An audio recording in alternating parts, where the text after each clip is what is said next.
چند ہزار زمینداروں کے پاس تھی جو اپنی زمینوں سے دور شہروں میں رہتے تھے۔ سارے صوبے کے بارے میں جو اطلاعات مل سکیں ان سے ظاہر ہوتا تھا کہ مالکان زمین میں سے صرف 0.1% کے قبضے میں کل زمین کا 15% رقبہ تھا۔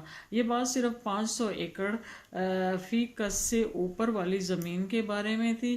اس کے مقابلے میں 65% زمیندار ایسے تھے جن کے پاس اسی قدر زمین 5 ایکڑ فی گز سے بھی کم تھی۔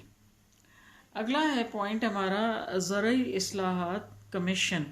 ایوب خان کو زرعی اصلاحات کے نفاذ کی اہمیت کا شدت سے احساس تھا۔ یہی وجہ ہے کہ انہوں نے اپنی پہلی اخباری کانفرنس میں زرعی اصلاحات کی فوری ضرورت کا ذکر بہت زور دے کر کیا تھا، اور انہوں نے ملک میں اصلاحات کی جو بنیادی اقدامات تھے ان میں اولین زرعی اصلاحات کو دی اولین ترجیح۔ انہوں نے 18 اگست کو یعنی اپنے اقتدار سنبھالنے کے 10 دن کے بعد ایک زرعی اصلاحات کا کمیشن قائم کیا۔ اس کے چیئرمین پنجاب کے گورنر اختر حسین کو بنایا گیا جو اس شعبہ کے ماہر تھے۔ کمیشن کے کام کی پیچیدگی اور نزاکت کی باوجود اپنی جامع رپورٹ صرف 3 مہینے میں پیش کر دی۔ اس پر غور کرنے کے بعد حکومت نے 27 جنوری 1959 کو اپنے فیصلوں کا اعلان کر دیا۔ ان اصلاحات کو زرعی اقتصادیات کا نام دیا گیا۔ اگلا پوائنٹ ہے اصلاحات کی تفصیل۔ ان سفارشات کو عملی جامہ پہنانے کے لیے اراضی کمیشن کا قیام عمل میں لایا اور مارشل لا کا ایک نیا ضابطہ نمبر 94 قائم کیا گیا۔ یہ ایوب خان کے دور میں ہوا۔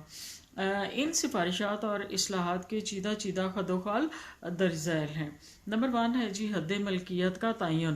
یہ سب سے زیادہ امپورٹنٹ بات تھی کہ حد ملکیت کا تعین کر دیا گیا کہ کس کی ملکیت میں کتنی زمین ہونی چاہیے، ان میں جو ہے وہ قابل کاشت کتنی ہو، بنجر کتنی ہو، اور جو ہے وہ نری زمین کتنی ہونی چاہیے، بارانی کتنی ہونی چاہیے۔ یہ اس کی ڈیٹیل ہم یہاں پر دیکھیں گے۔ تو نمبر 1 ہے کہ زمین کی زیادہ سے زیادہ حد ملکیت 500 ایکڑ نہری اور 1000 ایکڑ بارانی، یعنی 36,000 پیداواری اشاری اکائیاں مقرر ہوئیں۔ یہ جو چیزیں ہیں نا ان کو انڈر لائن کر لیں کہ زمین کی زیادہ سے زیادہ حد ملکیت 500 ایکڑ نہری اور 1000 ایکڑ بارانی زمین مقرر کی گئی۔ مالکان اراضی کو اس بات کا اختیار دیا گیا، مالکان اراضی سمجھ یعنی جن کی زمین کے مالک کو یہ اختیار دیا گیا کہ وہ اپنی زمین میں سے جہاں سے